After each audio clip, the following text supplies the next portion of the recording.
తెలంగాణ ప్రభుత్వం రైతుల సంక్షేమం, వ్యవసాయ రంగ ఆధునీకరణ లక్ష్యంగా డిజిటల్ వ్యవస్థలను వేగంగా అమలు చేస్తోంది.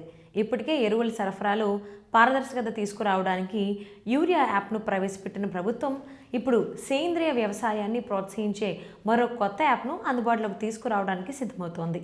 గతంలో యూరియా కోసం రైతులు ఎరువుల దుకాణాల వద్ద గంటల తరబడి క్యూలో నిలబడాల్సి వచ్చేది. సరఫరా లోపాలు, అక్రమ విక్రయాలు వంటి సమస్యలు కూడా ఎదురయ్యేవి. ఈ పరిస్థితిని దృష్టిలో పెట్టుకుని ప్రభుత్వం యూరియా యాప్ను ప్రవేశపెట్టింది. ఈ యాప్ ద్వారా రైతులు ఎక్కడి నుంచైనా మొబైల్ ఫోన్ ద్వారా యూరియాను ముందుగానే బుక్ చేసుకునే అవకాశం పొందారు. దీంతో సమయం ఆదా కావడంతో పాటు సరఫరా వ్యవస్థలో పారదర్శకత పెరిగింది. ప్రస్తుతం కొన్ని జిల్లాల్లో ఈ సేవలు అందుబాటులో ఉండగా వచ్చే ఖరీఫ్ సీజన్ నుంచి రాష్ట్ర వ్యాప్తంగా విస్తరించనున్నట్లు ప్రభుత్వం ప్రకటించింది. ఇదే దిశగా ఇప్పుడు ప్రభుత్వం సేంద్రియ వ్యవసాయాన్ని ప్రోత్సహించేందుకు ప్రత్యేక యాప్ను రూపొందిస్తోంది. ప్రస్తుతం ఈ యాప్ టెస్టింగ్ దశలో ఉంది.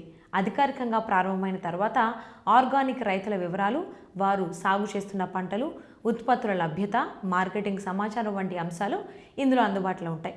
రైతుల పేరు, చిరునామా, సంప్రదింపు వివరాలు, పంటలకు సంబంధించిన ఫోటోలు, వీడియోలు కూడా యాప్లో ఉంటాయి. దీంతో వినియోగదారులు నేరుగా రైతులను సంప్రదించి ఉత్పత్తులు కొనుగోలు చేసే అవకాశం ఉంటుంది.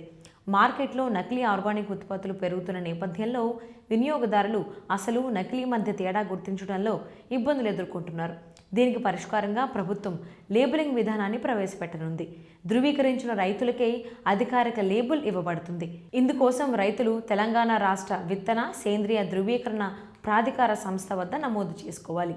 ఈ లేబుల్ ద్వారా వినియోగదారులు నమ్మకమైన ఆర్గానిక్ ఉత్పత్తులను సులభంగా గుర్తించగలుగుతారు. ఈ కొత్త చర్యలతో రైతులు మధ్యవర్తులపై ఆధారపడకుండా నేరుగా వినియోగదారులను చేరుకోవచ్చు. దీంతో వారికి మెరుగైన ధరలు లభించే అవకాశం ఉంటుంది. మరోవైపు ప్రజలకు నాణ్యమైన, ధృవీకరించిన ఆర్గానిక్ ఉత్పత్తులు అందుబాటులోకి వస్తాయి.